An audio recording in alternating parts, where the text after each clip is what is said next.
Minasan konnichiwa. Hey everyone, it's Aaliyah with Beyond the Frame, YouTube's #1 resource for everything behind the scenes of your favorite films, TV shows, and anime. And today we are diving into the incredibly popular anime, Dandadan, specifically Season 1. In today's video, we're breaking down why fans were furious about the finale, the creator's vision for Dandadan, the controversy around censorship and nudity, as well as the surprising connection between Momo and Superman.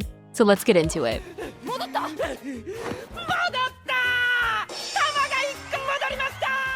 Now, if you were hoping for a full-length recap of Season 1, then I'm sorry to disappoint, but this video is not for you. Don't get me wrong, recap videos have their place, and I know a lot of people are making those right now with Season 2 right around the corner. But if you're still watching this, I'm going to assume it's because you're looking for an even deeper dive into this anime where we talk about things most people don't know. I mean, there are so many hidden gems and stories about Japanese folklore woven throughout the series, and I truly believe knowing these details will actually make you appreciate the series even more. Because Dandadan is one of the few shows I've seen beautifully execute comedy, horror, action, love, and drama within a 20-minute time span. And I think a part of the reason why this anime has accumulated such mass success so quickly is because of the director Hugo Yamashiro's key phrase, "timing is everything." But of course, he's only part of the reason this anime is popping off. If we really want to understand why Dandadan resonates with us, we have to look at the heart of it all, aka the creator, Yukinobu Tatsu. Now, it's important to know that Tatsu-san didn't have the overnight success story. Before Dandadan, he worked his ass off on Chainsaw Man and Fire Punch, learning the craft while experiencing some financially difficult times. He quoted a line from a popular manga that said, "The worst thing for a human being is to be hungry and alone," which, for Tatsu-san, was something he often dealt with as a poor manga assistant. But it was during that time his sensei gave him the equivalent of about $7 to go buy himself a midnight snack, stir-fried pork and a can of coffee. And in that moment, Tatsu-san realized it wasn't just the relief from hunger, but rather the reminder of a simple act of kindness existing in what can often be an unforgiving industry. That gesture changed him, and when he began creating Dandadan, he embedded this idea into his characters, conveying the powerful message that kindness matters, especially in difficult times. And that really resonated with me. Especially Momo, who happens to be Tatsu-san's favorite character. He even admitted that if he ever felt like he hadn't drawn her cute enough, he would redraw her over and over again until he got it right. To him, Momo is Superman. And if you're like me, your face just twisted and you're like, wait, what? Let me explain. Superman helps people with his powers, but Tatsu-san doesn't believe that is the core of who Superman is. He said, in the face of violence and injustice, ordinary people look away, but Superman's presence inspires people, giving them the courage to stand up against evil. In the same fashion, Tatsu-san said Momo's actions and words inspire those around her to rise up and fight for what is right. And hearing him say it like that, it makes a lot of sense. Especially when you learn that Tatsu-san always wanted to make a boys manga with a girl lead. But his ideas were too radical, so they were constantly being rejected until his editor encouraged him to balance it out with a boy.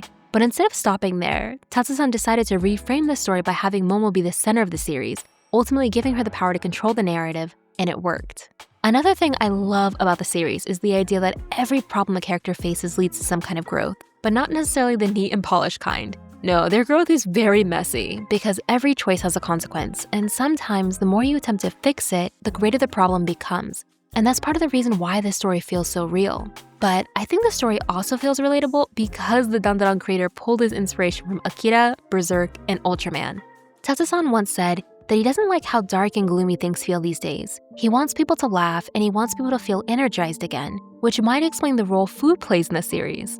Tatsu-san has openly talked about how deeply Miyazaki-san's films influenced him, especially the scenes focused on mealtime. To him, those moments represent care, comfort, and human connection. Mealtime was a place to enjoy away from work, allowing people to feel human again, especially after a long battle, which is something we see throughout Dandadan. But as much as I admire Dandadan for its creativity, it would be dishonest of me to not acknowledge the discomfort and criticism surrounding the show. One of the biggest issues I'm sure you're aware of is the sexual content. It's hard not to notice how intentional this was, to the point that it crosses the line into something much darker. In the very first episode, we see Momo's ex-boyfriend casually pressuring her for Then, shortly after, we meet Tobo Baba, who, while hilarious, really turns some viewers off with her blunt words.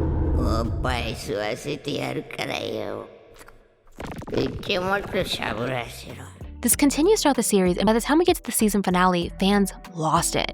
The episode's final moments literally end with a sexual attempt on Momo in the onsen. This person probably summed it up best with their Reddit comment, which is very real. I mean, there's definitely a pattern in Dandadan where sexual or the threat of it becomes a recurring narrative device, especially in Momo's arc. And it's not hard to see why this rubbed people the wrong way. And honestly, I get it, because watching it the first time, I almost quit the show after the second episode. Because as much as I can appreciate the intention behind Momo's strength and independence, the frequency of these situations can feel exhausting. Then there's the controversy around how the season ended, not just narratively, but logistically. A lot of fans were frustrated by how suddenly the finale ends, and I agree, because the placement of where they cut the finale was super awkward. Like, I'm not saying they had to wrap everything up, but at least give us a partial conclusion or a positive note to end on going into season 2. But I think some of that frustration is likely due to Netflix's release model, which has gotten a fair amount of heat lately. They've been criticized for splitting seasons in awkward places, not just in anime, but in popular shows like Squid Game, which is a strategy that works financially, but not necessarily for storytelling. However, that's not the only controversy Dandadan has had to deal with. The anime has reportedly been heavily censored in China, especially scenes involving nudity or crude humor. Screenshots have circulated online showing entire characters being blurred or backgrounds altered to remove sexual content. And when I first read that, I couldn't help thinking, so almost half of each episode is censored? ? Because seriously, that's like a big part of what makes this show. But this does make you wonder why the creator felt it was necessary to make this show so sexually explicit. I have my thoughts, but I'd love to hear what you think. So let me know in the comments. Now, with all that said, beneath all the supernatural madness, exploding eyeballs, and alien invasions, this show is about growth. It's a coming-of-age story. Because at its core, this story is about kindness, hard work, and emotional honesty. The creator said he wants the story to end with hope. He wants people to walk away feeling something good, even if they laugh their way through most of it. Which is probably the real reason many of us love this show. I mean, growing up, falling in love, watching your friends cry over ghosts and aliens while trying to eat instant ramen, all of these things are wildly insane, but they're also what make us human. So to honor Tatsu-san's mission of ending things on a warm note, I have a few fun trivia facts I'd like to share about this season. The actress behind Momo, Shion Wakayama, shared how challenging it was bringing Momo to life. Wakayama-san said one of her biggest goals was to balance Momo's brash energy with her quiet vulnerability, especially during emotional turning points. But the hardest part? The screaming.